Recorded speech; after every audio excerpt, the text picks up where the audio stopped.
recently purchased an entire rump of Simon at Bellarine Spit and Charcoal Supplies in Moorlap. So he kindly cut the whole thing up into steaks for me and left the whole rump cap separate, which I love to cook as a complete piece. But what I'm doing today is comparing. This is one of the cryovac pieces that Simon pre-cut. There's an end piece off the rump. That's one of the other pieces which I've just salt and peppered and left out.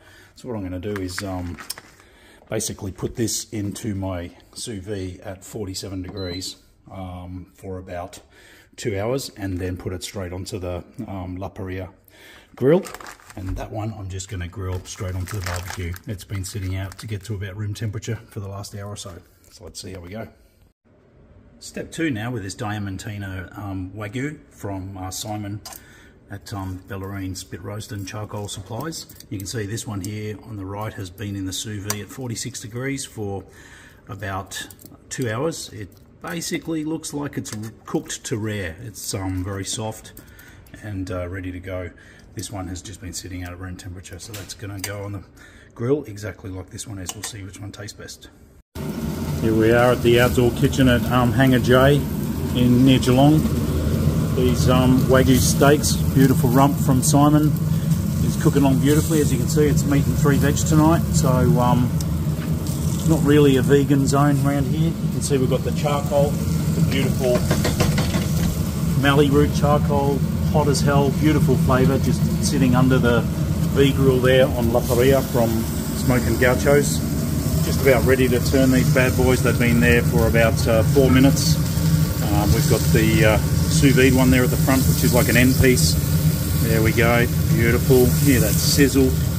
And there's the one that's just untreated, just basically left at room temperature. So let those bad boys cook for a little bit longer, and mate, it's gonna be delicious. Meat and 3 veg is coming to completion. Beautiful mallee root charcoal, giving it heaps of beautiful flavour. The V-grill doing its job, the fat not dripping onto the coals, dripping away here through the channels and down to my collection pot. And hey, we're going to wash this down with some of the Bellarine's finest.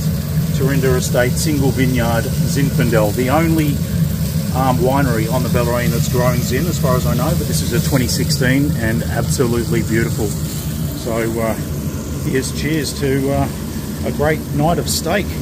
Thank you. Happy days.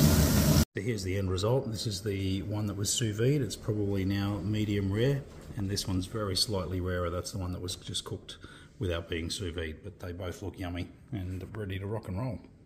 Thanks for watching. So tonight's steak test at HangarJ was interesting. We had some Diamantina Wagyu from Simon and Bellarine Charcoal and Spit Roast Supplies. It was awesome steak, great typical rump that you expect, that great texture. This was a marble grade 2 to 3, so it was lower on the marbling than other stuff I've had, but at the price point of $30 kilo, man, it was just awesome steak. Now, the judgment between sous vide or not to sous vide, I think if it was a higher marble grade, you probably would have gone with a sous vide, definitely, but at the 2 to 3 marble grade, you probably really couldn't pick the difference.